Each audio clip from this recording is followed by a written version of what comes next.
All right, 2 Corinthians chapter 8 marks a different section within the book. First part of the book, remember, he's dealing with the ministry and defending his attitude, his role, his desire for the Corinthians, how he cared for them. In chapters 8 and 9, of course, he's going to be dealing with the care for the needy saints and with various principles surrounding that, things that we can definitely take to heart. A lot of lessons within this, both personally and congregationally, as to how we are to view the giving of money, material goods to the cause, to the work, to see that our brethren are cared for and that the work of the church is carried out. So let's look at 2 Corinthians 8 verses 1 through 6 to begin. 1 through 6. Who will grab that for us? Go ahead, Philip. Moreover, brethren, we make known to you the grace of God bestowed upon the churches of Macedonia, that in a great trial of affliction and abundance of their joy, and their deep poverty abounded in the riches of their liberality. For I bear witness that according to their ability, yes, and beyond their ability, they were freely willing, imploring us with much urgency that we would receive the gift and the fellowship of the ministering to the saints. And not only as we had hoped, but they first gave themselves to the Lord, and then to us by the will of God. So we urged Titus that as he had begun, so he would also complete this grace in you as well. All right. So as he begins the discussion, he sets forward the Macedonian churches as an example for the Corinthians to follow after. He's using this to kind of spur them, not to put brethren in competition with one another, but to encourage them in doing good and seeing an example of doing good. And so one of the things we learn just very broadly from this is the idea that one congregation can be an encouragement to another, and we can give examples or cite examples for one another that would be good for us to follow after, to mimic. Now we know the Word of God is the thing that determines our actions, and we look at that, but when there are groups of Christians carrying that out, it's good for us to take a look at them and to see what they're doing.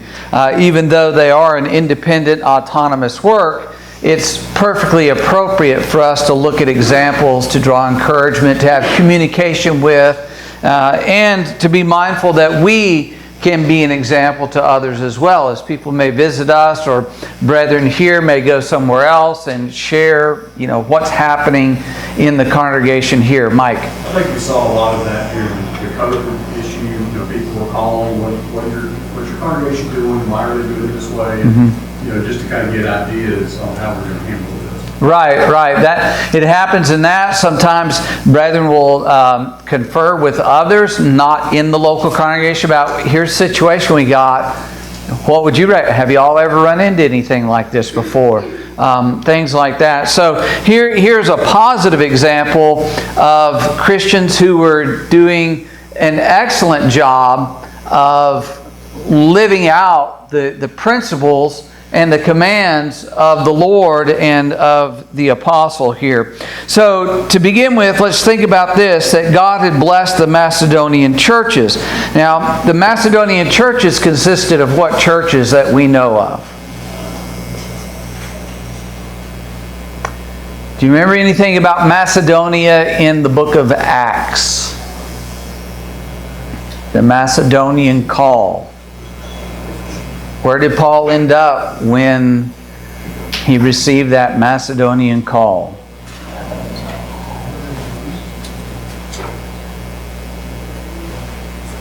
He ended up in Athens, did he not? Well, that's in Greece. He eventually ends up in Athens. But Acts 16, where is he? The big bulk of Acts 16. There's a woman who's a businesswoman. There's a man who is a jailer. Where is that? Philippi. See, I've got some lessons to teach here pretty soon. But in Philippi, remember there was a congregation that was started there. That was in the region of Macedonia. And he went from Philippi to where in Acts 17? Thessalonica. And then where? Who were noble-minded? The Bereans. So those three congregations that we know of, at least three there in Macedonia. So when you think of Macedonia, you think of these churches of Macedonia, he's referring to those people. So he says that it says, we make known to you the grace of God bestowed on the churches. Now, knowing what they did in these following verses, when it says grace of God bestowed upon them, what's he talking about there? Is he talking about their salvation? Or is he talking about something else? He is not talking about their salvation. He is talking about something else. He's talking about their actions in regard to this matter. That was a grace of God. In other words, it was a blessing, it was a privilege for them to be able to participate in this. And he's trying to get the Corinthians to see this is a grace. And later he refers to it, this grace that you need to complete here. So it's a grace of God for us to be involved in the work of the church and the work of the kingdom and helping out to fulfill God's will in these matters, whether it's in the area of benevolence, as he's specifically referring to here, or in other areas. It's a great privilege for us to be involved in that. Now, it says that they had this great blessing bestowed upon them by God, that it was in the great trial of affliction, the abundance of their joy, their deep poverty abounded in the riches of their liberality. And question number one I'd ask, why was the contribution of the Macedonians so impressive? So what's the first thing he mentions in verse 2? That they gave. They were being afflicted, obviously in some way, maybe persecuted, maybe Okay. other things. So let's think again, a little exercise here. What happened at Philippi?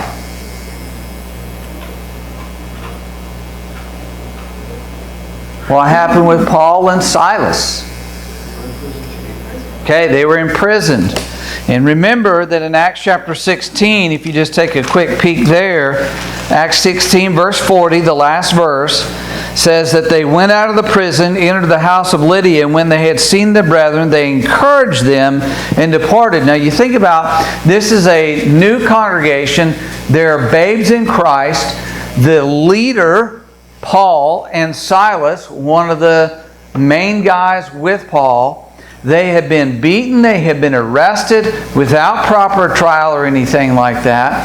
And it would shake them that kind of treatment was directed against Paul and Silas. And so there may have been some fear there about how the people would then turn on them, how they would view them. So Paul goes and he makes a point of encouraging them before leaving. Remember, he had been asked by the magistrates, please leave our city, get out of here, don't stay here. And they agree to do that, but not before they encourage the brethren. And then Acts chapter 17, what happened at Thessalonica?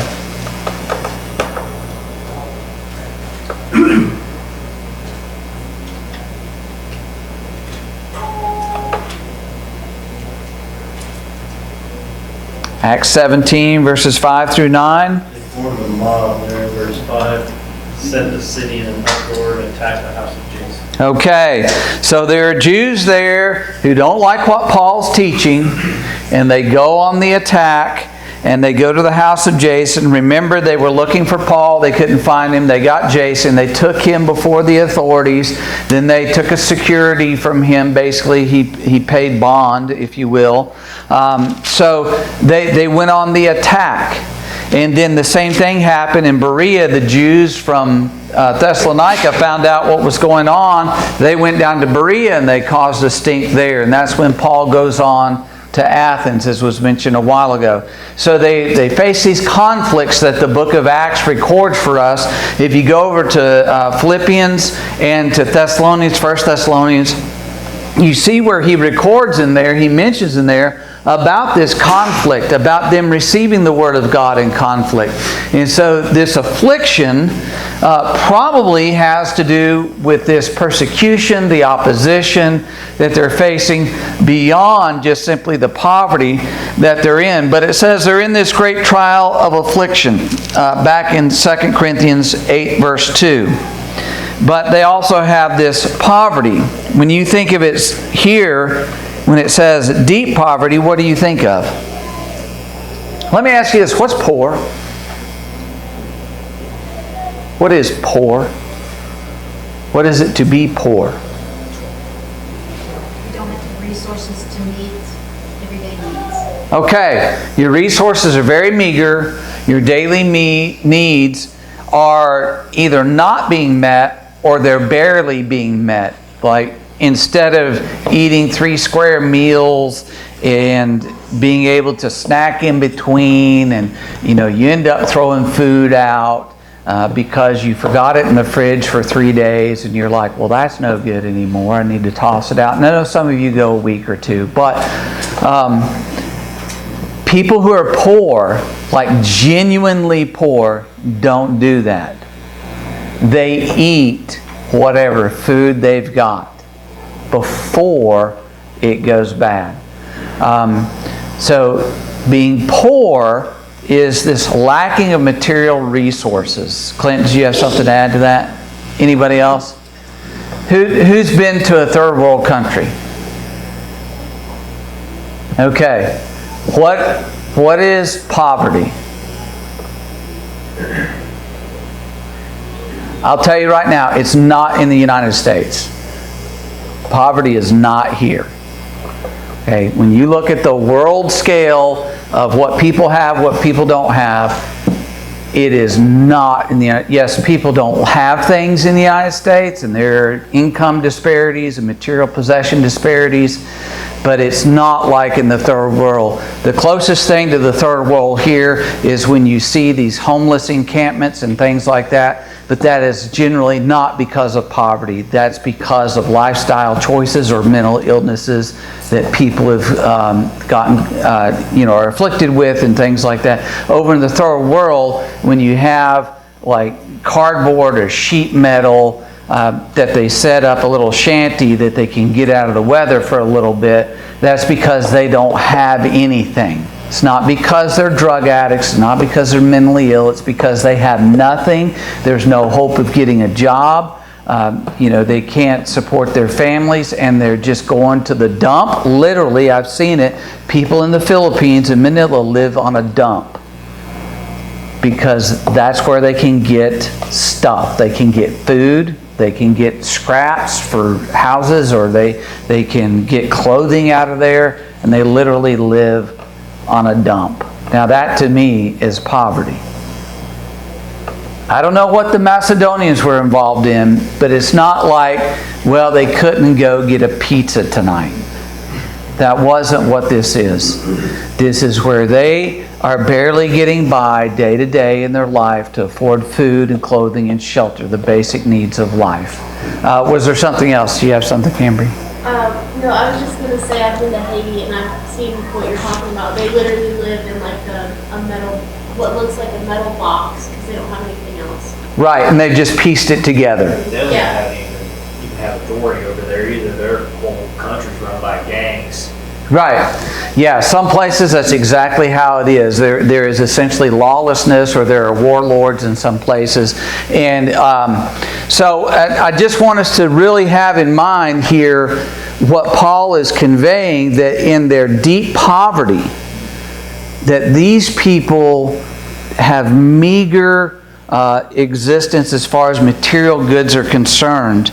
But he says what in verse 2 about their attitude? and their conduct.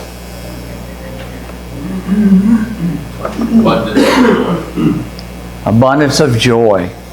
Imagine that you're in affliction and you have an abundance of joy. Do you think maybe, I'm not sure that they had this yet, but the book of James, what does it say?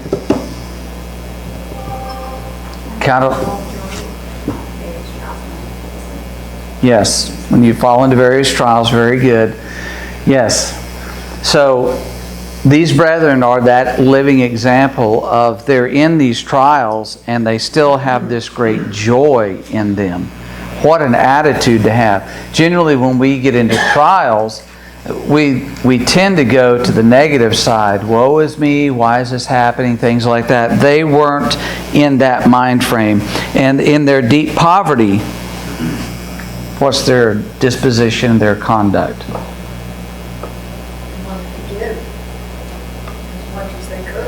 Very liberal, exactly right. So, why would that be? It saw that the spreading of the gospel was something that was extremely important.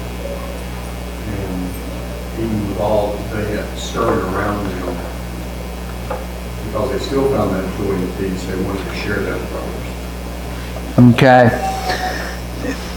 They also had the faith and the trust that their needs would be met, even though they were giving liberally. Right. Yes, they obviously have that faith that even though we're going to give, we don't have much, but it's going to be okay. It's going to be all right. So you think about the fact that they didn't allow their circumstances to dictate either their attitude or their actions. They were going to do what was right and what was good and what was loving, in spite of the fact that they were facing the afflictions and they were in deep poverty. You know, sometimes it is that the people who are going through the toughest times are the ones who have the most compassion on other people who are facing difficult times. You know, they're very concerned about their brethren who lack resources for their food, clothing, and shelter. Even though they've got very little themselves, and they hear, and this is talking about, of course, the bigger context of the saints at Jerusalem who are going through difficulties.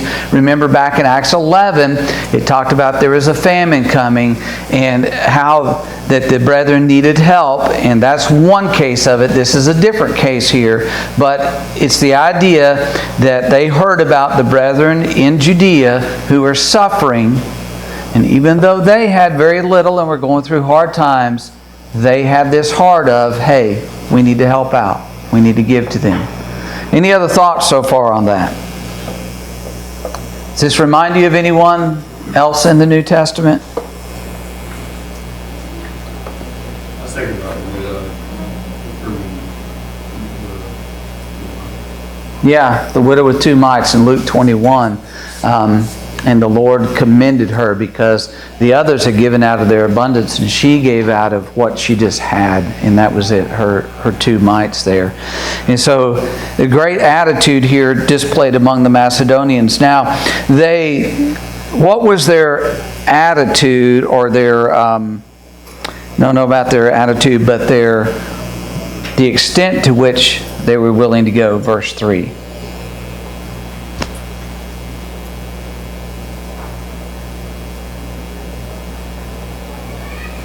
Beyond their means. In verse 2 in the ESV says that overflowed.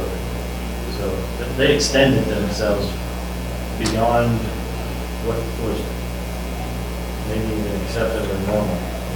Yeah, as Paul looked at them and he knew their condition, he knew their poverty, that they went beyond even what he could expect or think was even possible for them to do, because he knew how bad they had it.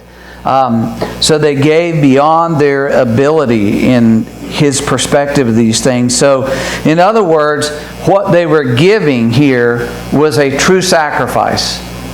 This wasn't, hey, I can afford this type of thing. And sometimes we maybe have those discussions among ourselves, husband and wife have a discussion, can we afford to help out here? that wasn't really the position they're coming from. Can we afford to do it? The position was, we have to do this. We've got to help these brethren out who are going through this hard time. And so they willingly sacrifice. In fact, verse 4, Paul makes mention of what about their desire here? They were begging to be able to participate in this. Exactly. Isn't that amazing? That's a lesson to be learned, I'll tell you. Right. Now, I will have to say that after Hurricane Helene last year, there were brethren across the country reaching out to me because they knew I was here in this area. Were any of the brethren there affected? Is there any way that we can help? Do you know anybody that needs any kind of help? And it was, of course, after, we knew that there were many resources being poured in up there. And as far as I knew, brethren were not greatly impacted. They had some things, but brethren were generally spared the major issues up there, even though, they needed some supplies and various brethren took them up there. But brethren across the country, and in fact around the world, were mindful of what happened there, and they were reaching out and saying, hey, what do you need? We want to help out here. And so kind of that same attitude, but here, they're begging. There is a definite need among brethren, and Paul says they're imploring us with much urgency. They're pressing hard. We want to participate in this. We want you to take our gift. And the way that I understand verse 4 is they had decided and already taken up the funds, and they're saying to Paul, take the money. It's right here. Take it. You need to take it and use it for those brethren who are in need. And so that brings us to this question number 2. Why was the money collected? For whom and for what other reasons does a congregation collect money? So we've touched on this, but let's explore it for a minute. So why is the money being collected? Verse 4. Okay, the ministering or taking care of the needs of the saints. So what do you know about a church's work relative to benevolent activities?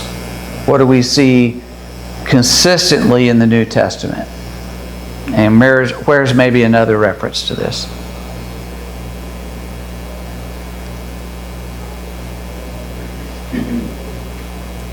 Repeat that. Let me reword it.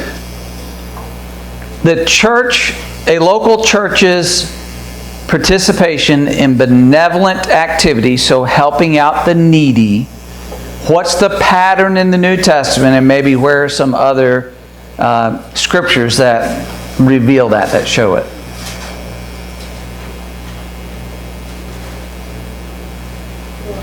In Acts, when the congregation collected funds for the widows.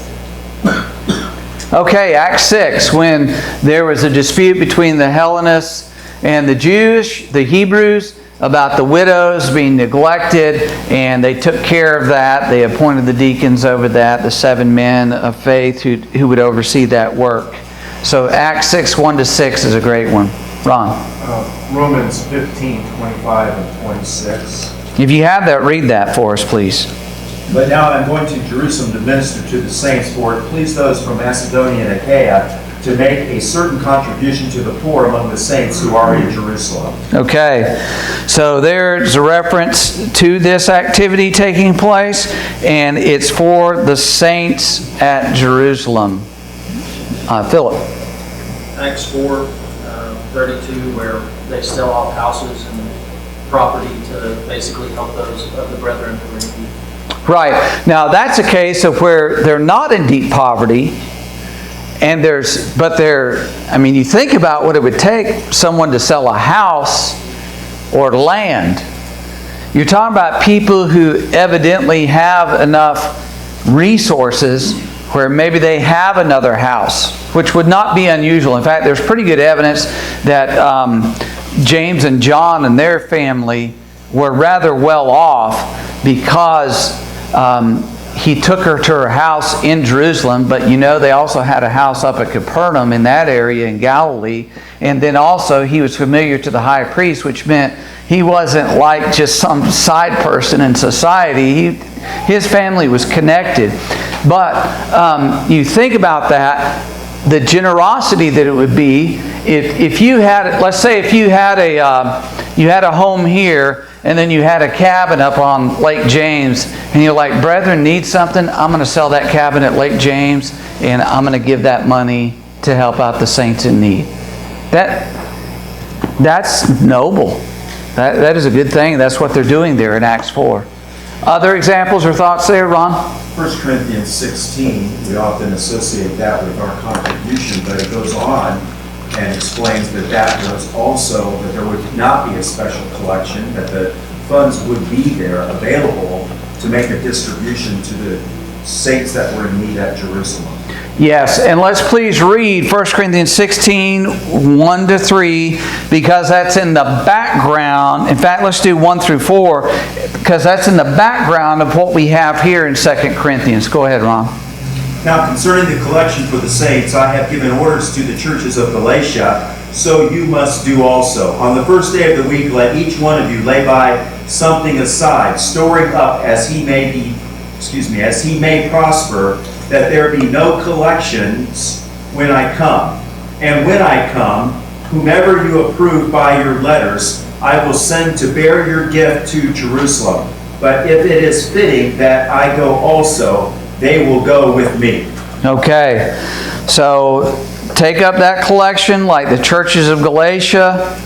And you do it on the first day of the week so that it's all ready, so we don't need to take care of that when I get there.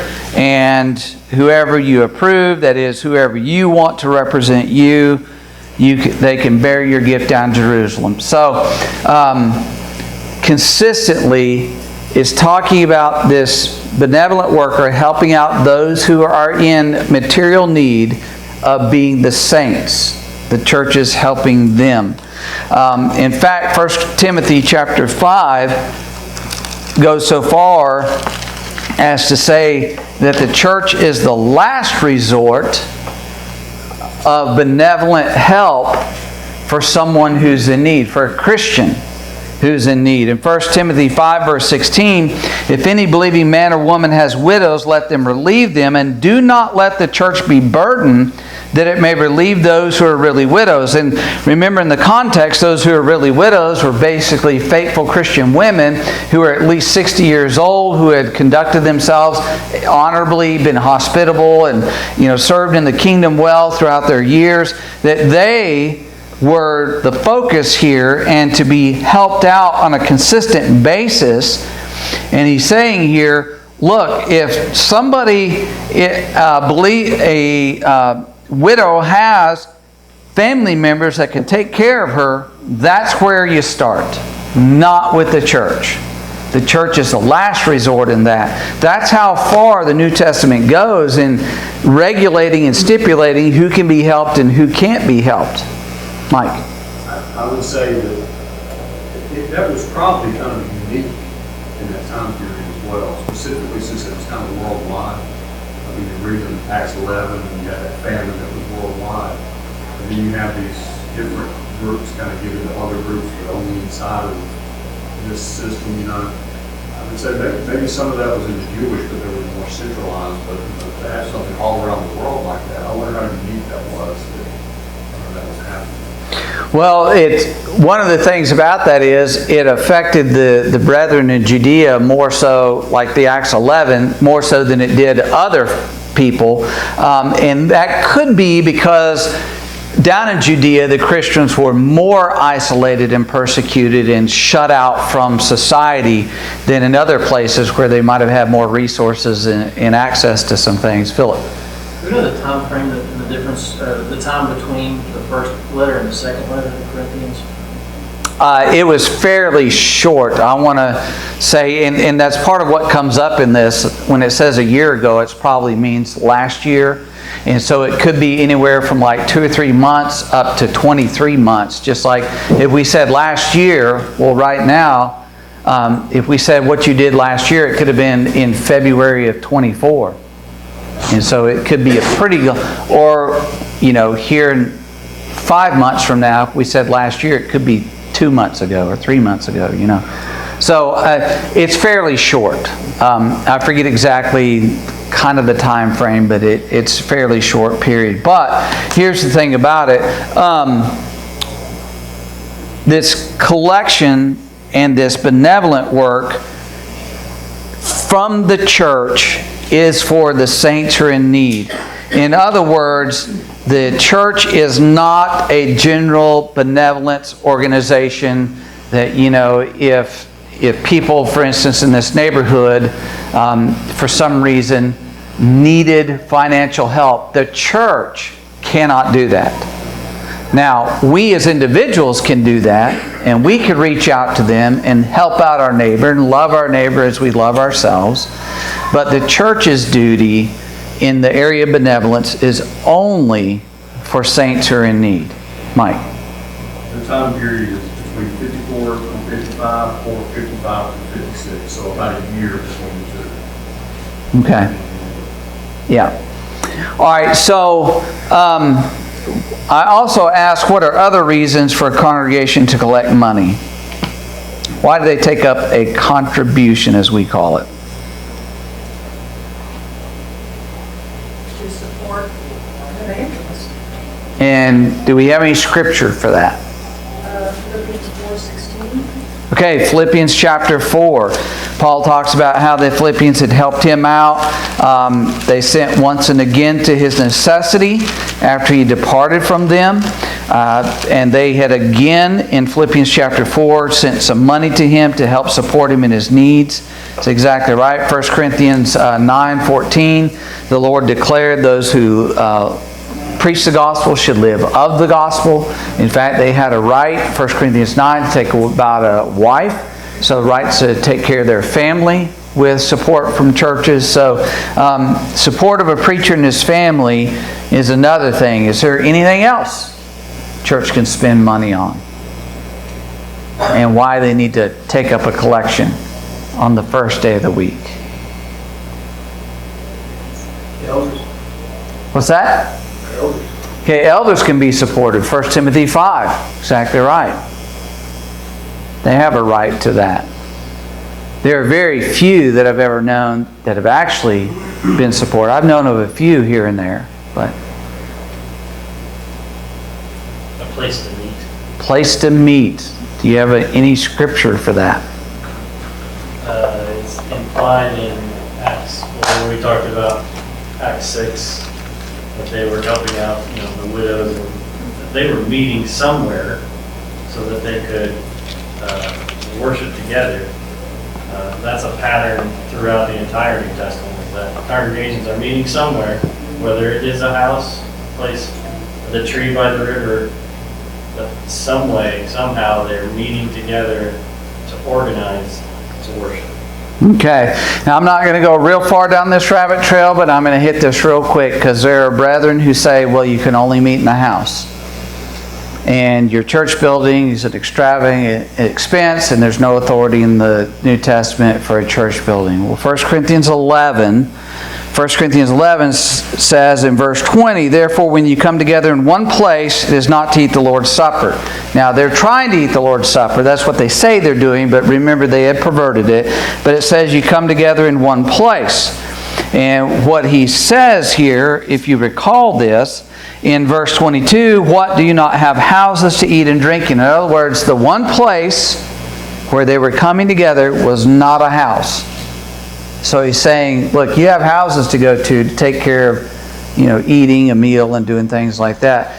This place where you're gathering for the Lord's Supper, that's not the purpose, and it's inappropriate, it's sinful to be doing that there. So you have that authority, and when you have a command, this is an issue of authority. When you have a command, you have the authority to do what you need to do to fulfill that command.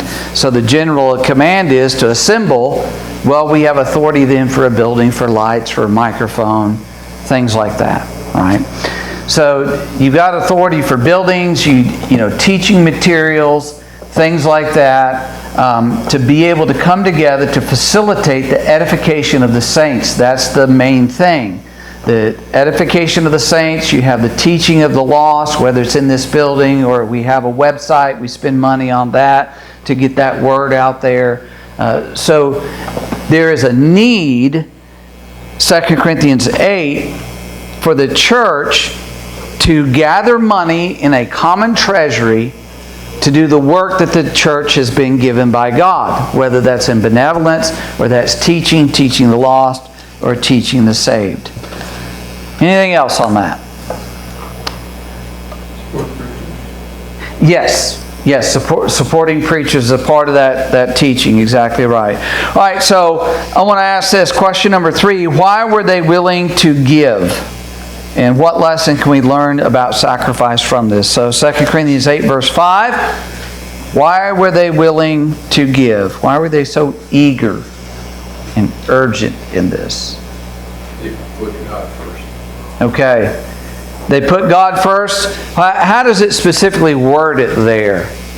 Read the ESV to me, Thomas. Not there right now. Uh-oh. I'm getting there. All right, go ahead, Clint. And this Sorry. not as we expected, but they gave themselves first to the Lord, and then by the will of God to us. Okay, so I just want to draw out a little bit of a fine point here.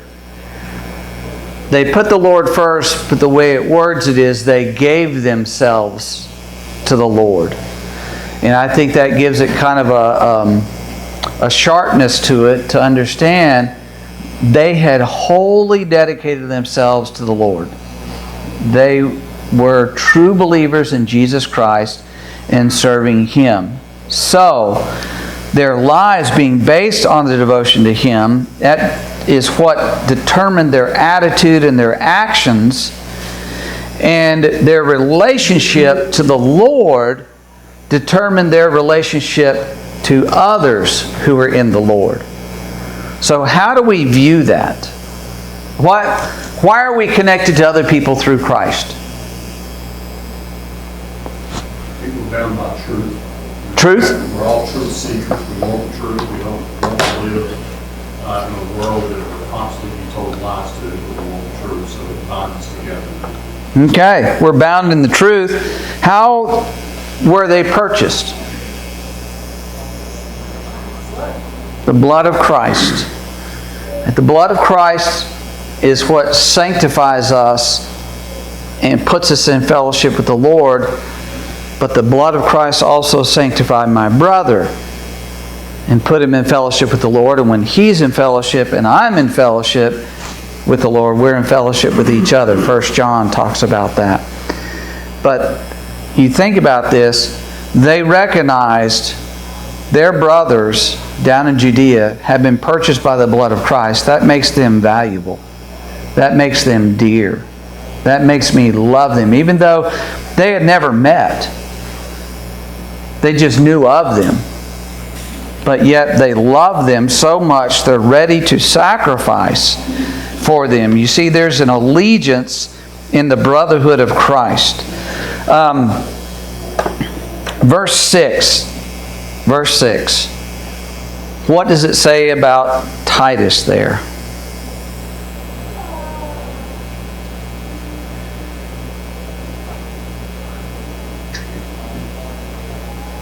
What's his role in these things?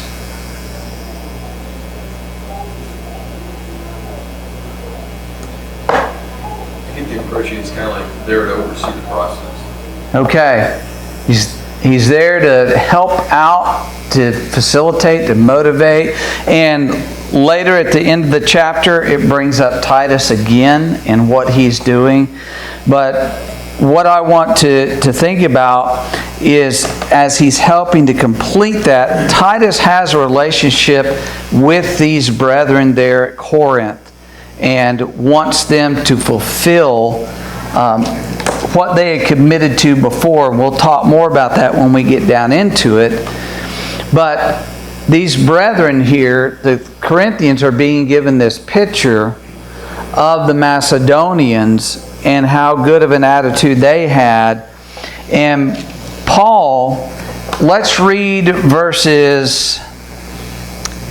Well, we're going to have to do 8 through 15. We won't, or 7 through 15. We won't get through this tonight. But I do want to touch on something that he's saying here in verse 8. So 7 through 15, who will grab that for us? And then we'll start to pull it apart. Clint? But as you excel in everything, in faith and speech and knowledge, in all earnestness and in our love for you, see that you excel in this act of grace also. I say this not as a command, but to prove by earnestness of others that your love is also genuine.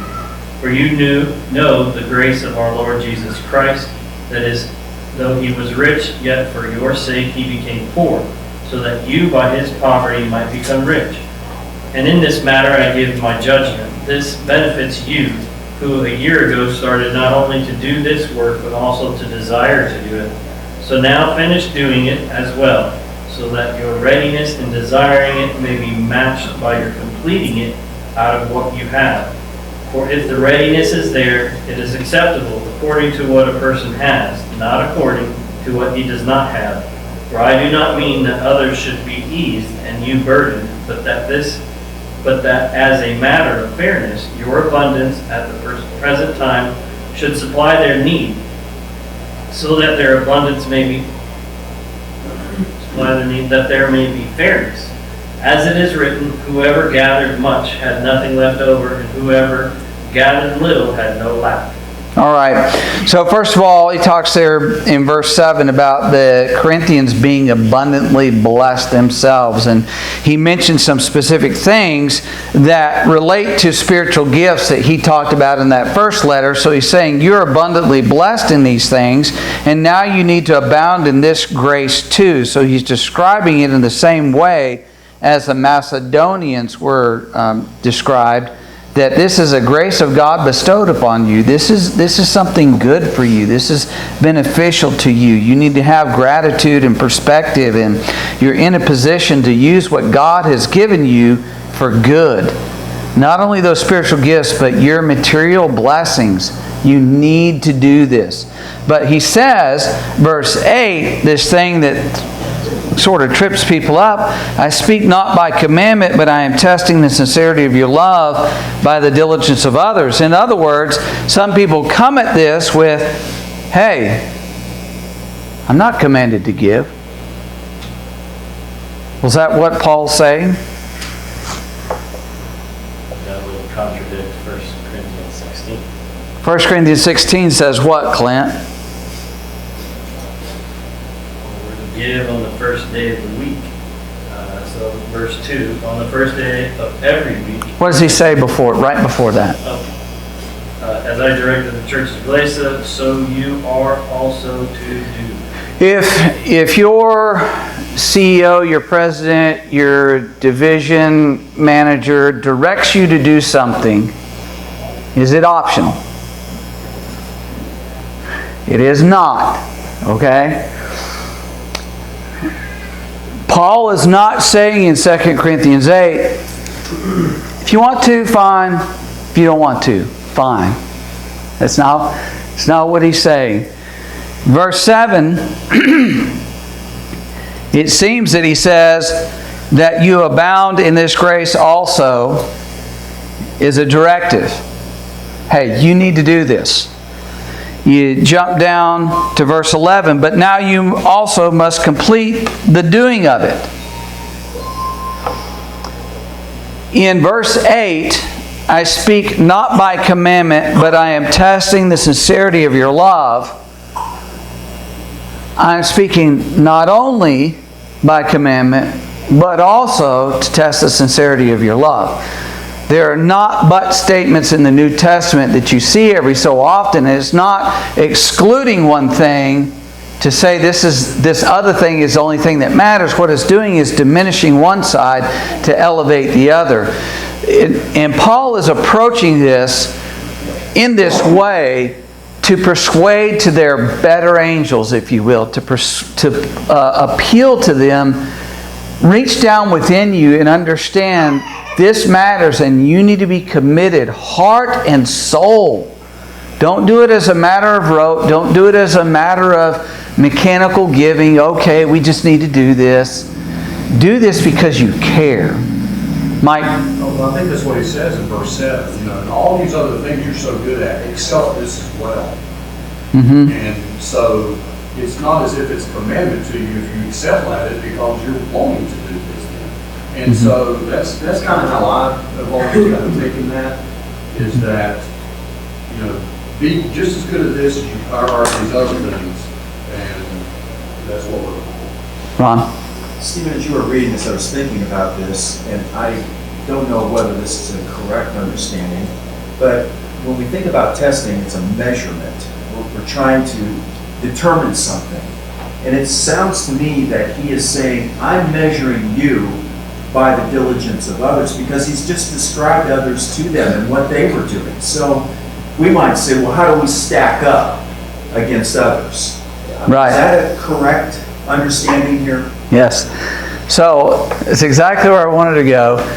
If Paul wrote you and told you, let's say if we got a letter and Paul told us, look, the churches of South Carolina are facing great afflictions in their life and they are in deep poverty.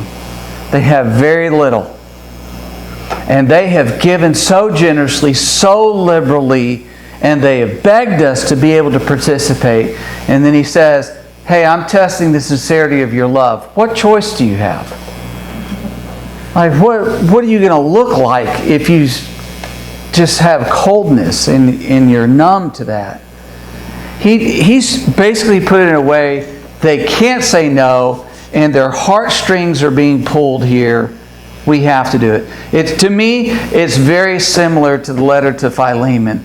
Like, hey, you need to do the right thing here. You need to send him back to me. So, Nancy, do you have something? Yeah, right before he says that, he says, see that you abound. That's not a suggestion. That is a command. Yeah. Yeah. See that you abound in this as well. This is like a father writing his children, saying, look, I want you to do the right thing. You need to do the right thing. This is what you must do. Yeah. Yeah, I was just thinking, like in verse 8, NASB says, I am not speaking this as a command, but as proving through earnestness of others the sincerity of your love also. It's his attitude in trying to encourage them to do this. He's not saying it's not a command. He's saying, I'm not going to say, you need to do this. Right. Because they're doing it and they have the right attitude, but I need to see something from you here. How effective would that be? Right. So he's going from a different angle. It doesn't change the command. Exactly. It's just, he just feels like he can get a better What's your response. motivation in doing this? But, Yeah. Because he also wants them to really understand what they're supposed to be feeling toward their brethren. Exactly. Exactly. Mike, do you have something? Hank, do you have? I was just thinking it's also a way for him to show that they're one, both Greek and Gentile. A way to let them know that they consider both one, followers of Christ. Right. They're the Jews and the Gentiles, and they needed to have this fellowship with each other. And this is one way to show that care, that love, that earnestness. Ron, and then I think Carrie. Ron? Quickly, Stephen, the approach and the method that he is using here is one that results in sustainability. Mm-hmm. It's not a one and done. Right, exactly. Because there would be these future things that they needed to have this attitude developed in, hey, we're ready, we're willing, we're like the Macedonians, please take it. Carrie, do you have something? No? Okay. All right, thank you all, Lord willing. We'll pick up there in verse 9 next week.